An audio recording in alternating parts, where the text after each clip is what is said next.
Hi, my name is Marie Dalton, and I'm going to talk about social development theory.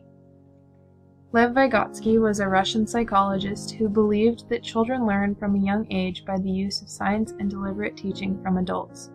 His work is based on two main ideas.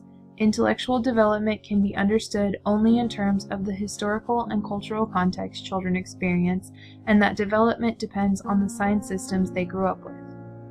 When a child internalizes these signs and is able to think and problem solve without the help of others, it is called self-regulation. This is when a child figures out what they need to do to communicate with others around them.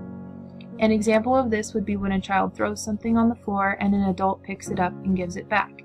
They may realize that if they do it again, they will get the same response from the adult.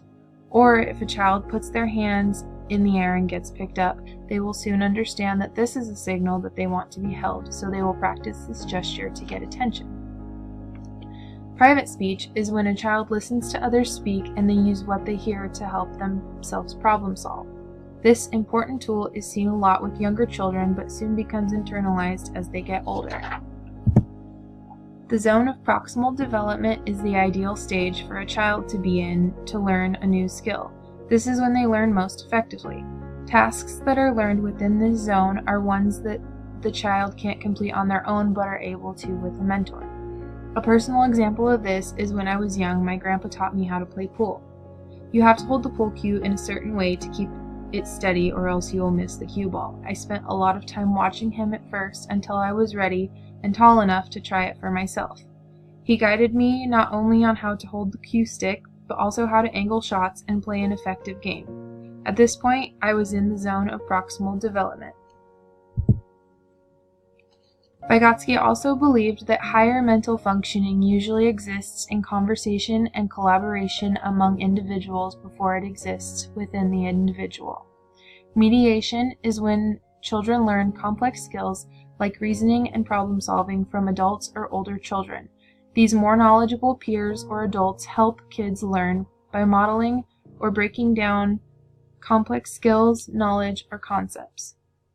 Scaffolding is a key idea in which the child is provided with a lot of support from a mentor and them slowly stepping back and letting the child figure out things on their own and taking more responsibility as soon as they are able.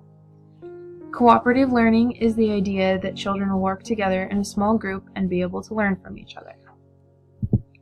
Vygotsky's theory is one that can and should be used on a daily basis. As educators, we need to make sure that we are teaching our students at the correct level or their zone of proximal development.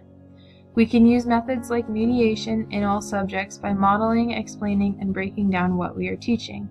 We can also use scaffolding in most subjects by introducing a new idea, using tools that they already know to model this lesson, and slowly backing away and letting them teach themselves.